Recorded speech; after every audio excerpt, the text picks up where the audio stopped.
झूठ प्रचार करने में भाजपा के लोग बहुत आगे हैं। ये झूठ प्रचार कैसे करते हैं? इनके पास ये जो गोदी मीडिया है ना, ये वही लोग हैं जो जिस दिन इलेक्शन का अपने जो काउंटिंग होता है ना, उसके बाद भी अपने घर में रहते हैं, पल्लू से ओढ़ लेते हैं और बोलते हैं अरे भाई कोई आना तो। 5 लाख रुपया मैं देता हूँ और 5 लाख तुम दो। ये पत्रकार साहब के पास रखता हूँ, ठीक है। बहुत सारे सटोरिया लोग सट्टा लगा रहे हैं। नून मोहम्मद की सरकार पंजाब में है, वहाँ भी इन्होंने बोला था कि 1000 देंगे महिलाओं को, 3000 रुपया देंगे बेरोजगारों को। दिया नहीं दिया, 2.5 साल हो गया। गरीब आदमी को जो मजदूरी कर रहे हैं उनके लिए आपके डिपार्टमेंट में या आपके मंत्रिमंडल में क्या है?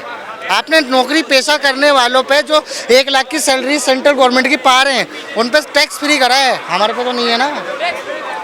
अभी कोई चीज फ्री कर रही हो, कोई बात है? गरीबों के लिए काम नहीं कर रही। केजरीवाल ने शराब बांटी, हम मानते हैं, लेकिन केजरीवाल की एक गलती है। अगर तुमने टोकन से शराब बांटी जब लोगों को पास खाने को नहीं था। अभी हमारा मुल्क इतना बड़ा नहीं हुआ है जो मैं अभी आपको 10,000 की मदद करूँ, इतना बड़ा नहीं है। अभी आप दिल्ली से बाहर चले जाओ, उत्तर प्रदेश की हालत जाके देख लो। उत्तराखंड में लाइट नहीं है, आज भी 20 किलोमीटर ऊपर पहाड़ी पे जाओ, पानी नहीं है। यहाँ बकवास करने से फायदा नहीं है। हम जाते हैं, हम इलेक्ट्रिक का काम करते हैं साहब, हमें दूर दूर जाना पड़ता है। सुनो एक मिनट सुन ले भाई। दिल्ली की पेरीफेरी कितनी है? दिल्ली कितने किलोमीटर में बसा हुआ है? दिल्ली होगी 200-250 किलोमीटर में होगी। अरे भैया पूरी दिल्ली 70 किलोमीटर में बसी हुई है। आप एक तरफ से एक तरफ पे नापोगे तो इतना ही चारों आएगा। तरफ मिलाकर बात कर रहा हूँ, 70 किलोमीटर। चलो 70 किलोमीटर में पूरी दिल्ली बसी हुई है, ठीक है। और ये यूपी कितने किलोमीटर में बसी हुई है? तो हर स्टेट का पॉपुलेशन के हिसाब से, क्षेत्रफल के हिसाब से बजट आता है। इनसे पूछिए, क्षेत्रफल के हिसाब से बजट जाता है। यहाँ की जो लोकसभा विधानसभा की सीटें हैं, लोकसभा के 7 है, विधानसभा 70 है, तो 70 के हिसाब से बजट आएगा। वहाँ पे अगर कह रहे हैं कि जिस हिसाब से काम होना चाहिए था केजरीवाल ने उस हिसाब से काम नहीं किया। देखो, ये एग्जिट पोल पे देख के बातें हो रही है। एग्जिट पोल जितने भी राज्य में आए हैं वो हमेशा एक जैसे नहीं होते, उनके सही हो आंकड़े, ठीक है। जो एग्जिट पोल अभी आए हैं, एग्जिट पोल हमेशा सच नहीं होता है, ठीक है। हमेशा हरियाणा में किसी सरकार बन रही है, एग्जिट पोल में कांग्रेस बन रही थी ना, जलेबी बन गई थी ना, नहीं हुआ ना। एग्जिट पोल हमेशा सही नहीं होता है। आप देख लेना दिल्ली के जो रिजल्ट आएंगे, आप रिकॉर्ड कर लो, आप देख लेना सरकार किसकी बनने वाली है। किसकी बन रही है? भाजपा के लोग हताश और निराश होंगे और कुछ नहीं होंगे, क्योंकि सरकार बन हवा मुड़ जाएंगे, हवा मुड़ जाएंगे। अभी इनको मैं अभी जो लड़ाई होगी ना, ये जो रिजल्ट आएगा 4 सीट 5 सीट से अंतर में होगा। इससे ज़्यादा बहुत डिफिकल्ट रिजल्ट आने वाला है। और ये जो अभी जैसे हरियाणा में कांग्रेस ने जलेबी बनाया था ना, वैसे भी जलेबी बनवा के तैयार करके रख ले और फिर खिला नहीं पाएंगे। ये भाई साहब सुनिए, भैया कहाँ के हो? कहाँ के हो? अरे भाई हम दिल्ली में हैं, तो दिल्ली की बात कर रहे हैं। दिल्ली के हो? दिलो, मैं भी, तुम 11 साल से हो, मैं 30 साल से दिल्ली में। सुनो, 5 लाख रुपया मैं देता हूँ और 5 लाख तुम दो।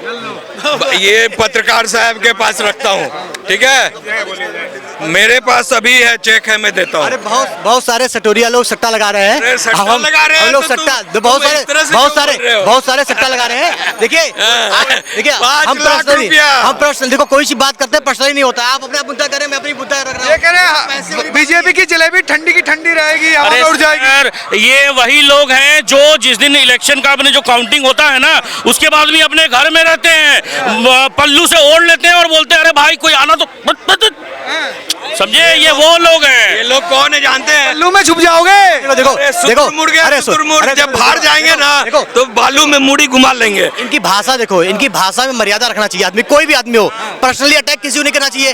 देखो, ये जैसी भाषा बोले अगर मैं बोल दूंगा ना, इनको बुरा लग जाएगा। मैं कभी मर्यादा में रह के बात करता हूँ। अगर कोई बात कह रहा हूँ गलत, ज्यादा गलत तो बात की नहीं। अच्छा, जो इन्होंने बात किया पल्लू में छुप जाएंगे, मैं कैसी बातें कर रहा हूँ? मैं इनको बोल दूंगा, बात बुरा मान जाएंगे। देखो, ऐसी बात मत करो जो बातें आप सह सको।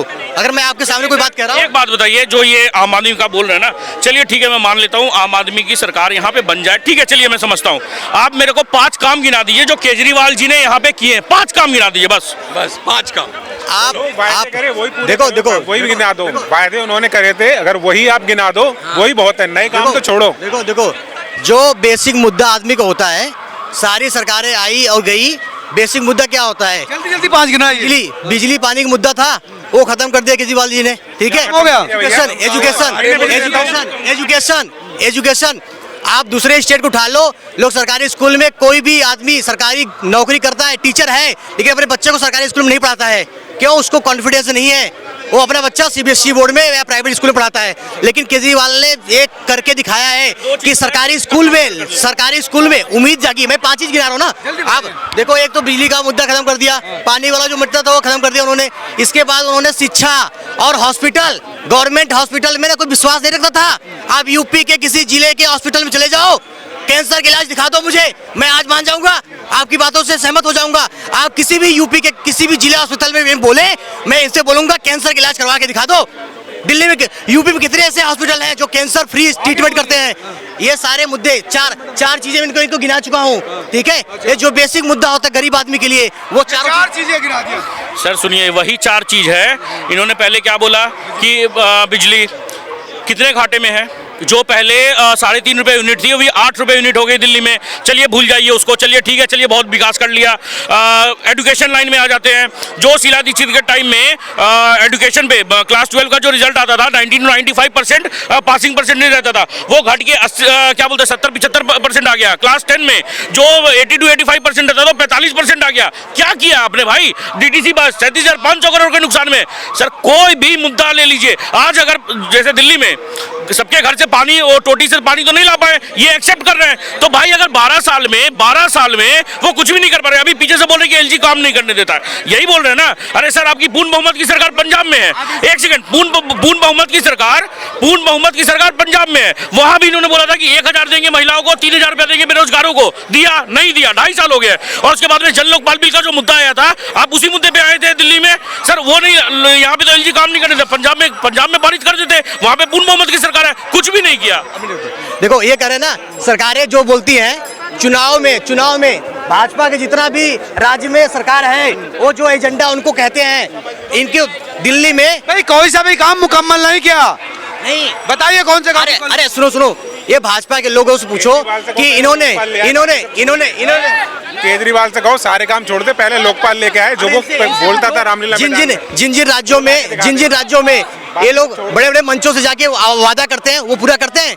2 करोड़ रोजगार मिल गया, देश के प्रधानमंत्री बोलते हैं 16 से 17 करोड़ रोजगार मिल गए। अब अगर समझ लीजिए सर, सरकारी नौकरी सबको नहीं मिल सकती, समझे? 11 साल 2 करोड़। अरे भाई कितने हो गए? 16 करोड़ मिले। ईपीएफओ में 11 करोड़ रजिस्ट्रेशन थी, अभी 27 करोड़ रजिस्ट्रेशन। ईपीएफओ में जाके देख लो भाई, कुछ भी बोलने का। झूठ प्रचार करने में भाजपा के लोग बहुत आगे हैं। ये झूठ प्रचार कैसे करते हैं? इनके पास ये जो गोदी मीडिया है ना, आप जैसे लोग पत्रकार अगर ना हो, मतलब आप लोग जो यूट्यूबर लोग अगर ना हो, तो सच्चाई पता नहीं चले।